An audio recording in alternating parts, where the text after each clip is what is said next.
यह कहानी है एक दरवनी रात की। किसी गांव में बंटी नाम का एक लड़का रहता था। वह परीक्षा देने के लिए गुजरात जा रहा था। ठंडी का दिन था। चारों तरफ से कोहरा छाया हुआ था। आमने सामने भी कोई नहीं दिख रहा था। पूरे 15 घंटे के बाद वह गुजरात पहुंच गया था। परीक्षा अगले दिन थी, इसलिए वह एक होटल में रहने के लिए सोचा।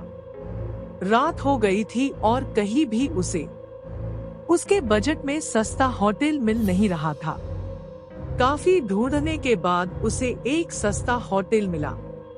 वह उस होटल में एक कमरा बुक करवाया और जब वह कमरे में गया तो देखा कि कमरे के चारों तरफ जाले लगे हुए थे। ऐसा लग रहा था कि यह कमरा काफी सालों से बंद पड़ा था और कमरे के अंदर का माहौल एकदम डरावना और सुनसान लग रहा था।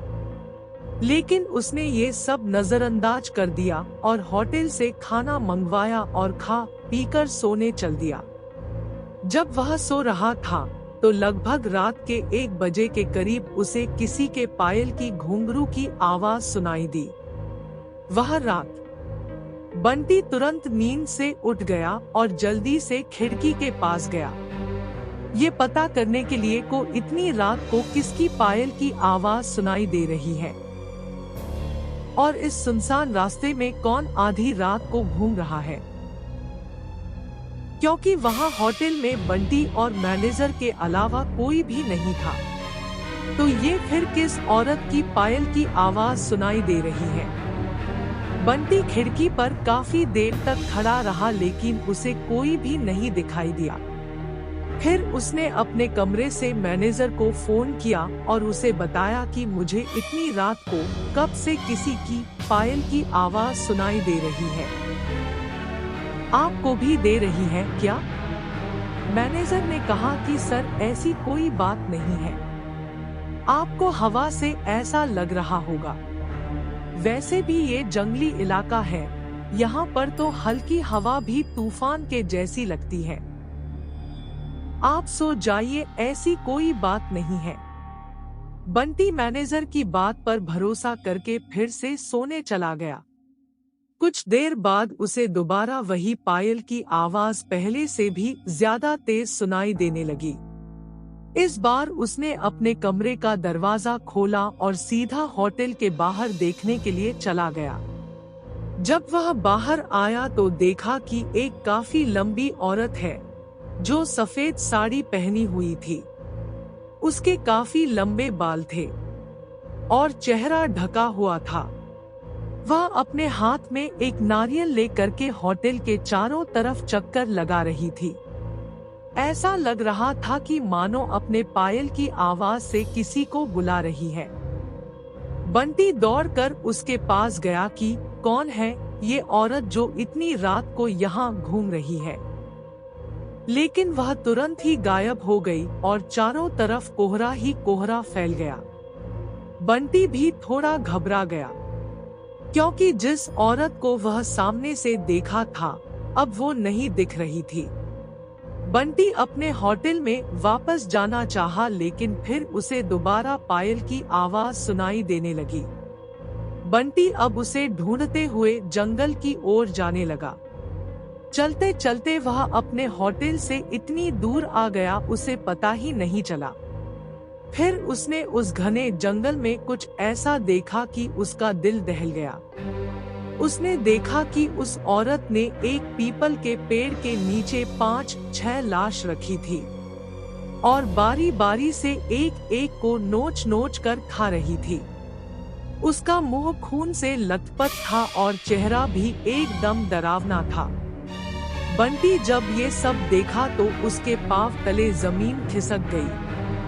ये सब नजारा देखते ही उसे डर के साथ साथ रोना भी आने लगा कि वह चुड़ैल अब मुझे भी मार देगी, क्योंकि अपने पायल के आवाज से यहाँ तक तो मुझे लेकर आई है। लेकिन उसने हिम्मत से काम लिया और हनुमान चालीसा पढ़ते पढ़ते धीरे से वहाँ से भाग गया ताकि भूत उसे देख ना ले। लेकिन भूत तो भूत होते हैं। बंटी जैसे ही वहां से भागने की कोशिश किया, वो चुड़ैल अचानक उसके सामने आ गई और उसे इशारों से अपने अड्डे पर ले जाने लगी, जहां पर उसने लाशें रखी थी। बंटी हनुमान जी जाप करके इतनी तेजी से वहां से भागा कि मानो जैसे उसके अंदर किसी की शक्ति आ गई हो। भागते भागते सीधा वह अपने होटल वापस आ गया। वहां थोड़ी देर रुका तो उसे एक आदमी दिखाई दिया। उसे देखकर ऐसा लग रहा था कि ये अच्छा आदमी है। वह बंटी के पास आकर बोला, अरे भाई, क्या हुआ तुम्हें? इतना डरे हुए क्यों हो? बंटी ने सारा किस्सा उस आदमी को सुनाया तो उसने बताया कि भाई, तुम बहुत किस्मत वाले हो कि आज तुम बच गए। वो भूत किसी को भी नहीं छोड़ती। और तुम इस होटल में क्या कर रहे हो? इसको तो बंद हुए काफी साल हो गए। बंटी जब उस आदमी का इतना बात सुना तो उसका डर कर मारे पसीने निकले लगे। फिर वह आदमी बताने लगा कि इस होटल में बहुत साल पहले एक लड़की के साथ 4-5 लड़के उसका भयानक तरीके से रेप करके मार दिए थे। लड़की तो मर गई लेकिन किसी को भी नहीं छोड़ी, और जो भी रात के समय में इस रास्ते से गुजरता है सबको अपने कब्जे में कर लेती है और मार देती है। और कुछ दिन बाद इस होटल पर पुलिस का छापा पड़ा, तब से ये होटल बंद है। बंटी जब उस आदमी की पूरी बातें सुना तो वह बहुत जोर जोर से रोने लगा, ये सोचकर कि आज मैं मर जाता। फिर वो आदमी बंटी को चुप कराया और बोला, चलो आज रात तुम मेरे घर रह लो, मेरा घर पास में ही है। डरो मत, अब मैं आ गया हूँ ना।